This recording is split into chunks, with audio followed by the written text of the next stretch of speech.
Today, we're diving into the legacy of one of the most underrated JDM icons, the Toyota Supra Mark III, also known as the A70, a car that raced, drifted, and pop-upped its way into the hearts of enthusiasts. From its inception to its glory days on the track and its appearances in Hollywood, let's explore what made this car a legend. Introduced in 1986, the Mark III Supra marked the first time Toyota gave the Supra its own identity, splitting it off from the Celica lineup. This third-generation beauty got a brand new rear-wheel drive chassis, a sharper wedge-shaped design, and of course, powerful inline-six engines, including the turbocharged A70 GTE.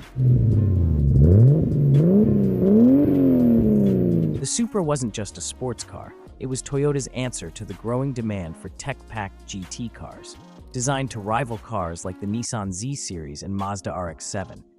With features like electronic adjustable suspension, digital dashboards, and yes, pop-up headlights, it was an 80s icon. Let's talk numbers, because the Mark III Supra had plenty of them.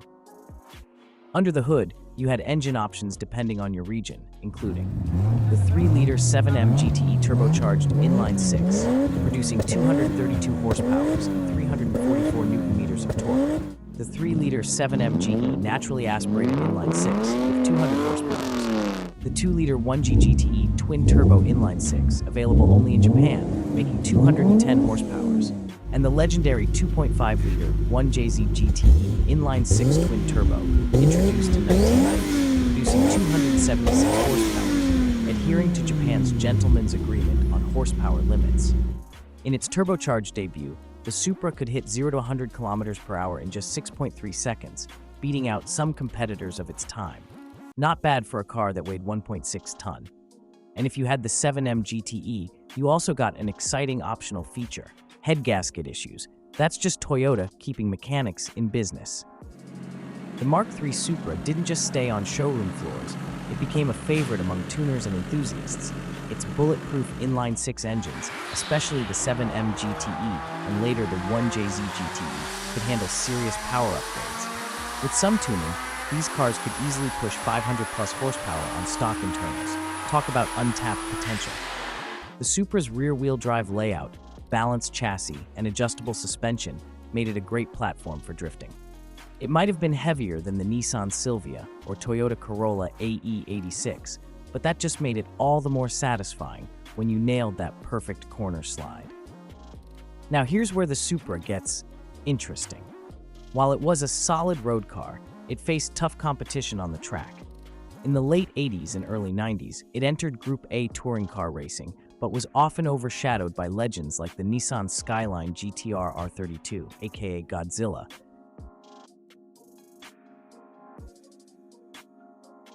and the Ford Sierra RS500. The Supra simply couldn't keep up with these lighter and more powerful rivals. Still, it had its moments of glory. In 1987, Toyota Team Toms secured a win in the Japanese Touring Car Championship at Sugo.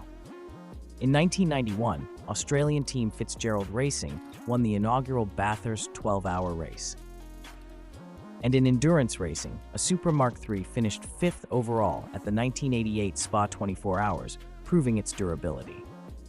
In 1987, Toyota Team Europe fielded a naturally aspirated MA70 Supra in the grueling Hong Kong-Beijing Rally, where it triumphed, claiming victory in this non-championship event. While rallying was an unconventional arena for the Mark III Supra, this marked a rare and notable success in its limited rally attempts. The Supra also made a name for itself in drag racing, where tuners extracted insane amounts of horsepower to dominate quarter-mile runs. Though it wasn't a drag king like the Mark IV, the Mark III was no slouch. In 1990, Toyota introduced the A70 Supra, featuring the 1JZ GTE engine. But the real star was the 2.5 twin-turbo R model, a lightweight, performance-focused version. It came with upgrades like Recaro seats, a Torsen differential, Bilstein suspension, and a stunning exclusive color, Jade Mica Green. This was the fastest and lightest Mark III Supra ever produced. Basically, it was the Supra's version of a protein shake. While the Mark III Supra didn't achieve the Hollywood stardom of its successor, it left its mark in the world of action-packed films and TV series. It's the car you spot just before the action kicks off, stealing scenes without stealing the show. In the long-running German series Cobra 11, the Supra played a supporting role in several high-octane chase sequences. Its sharp lines and rear-wheel drive drama made it perfect for highway pursuits. The A70 Supra's angular design and iconic pop-up headlights also made it a fan favorite for underground-style series and smaller films. It captured the spirit of late 80s and early 90s car culture, blending effortlessly into gritty, urban backdrops. Though it never took center stage like the Mark IV in The Fast and the Furious, the Mark III Supra has carved a legacy in cinema as the cool, dependable sidekick, always ready for action. The Toyota Supra Mark III was more than just a car. It was a platform, a lifestyle, and for some, a money pit. Whether you're racing, drifting, or just enjoying those pop-up headlights, this car has left its mark on automotive history.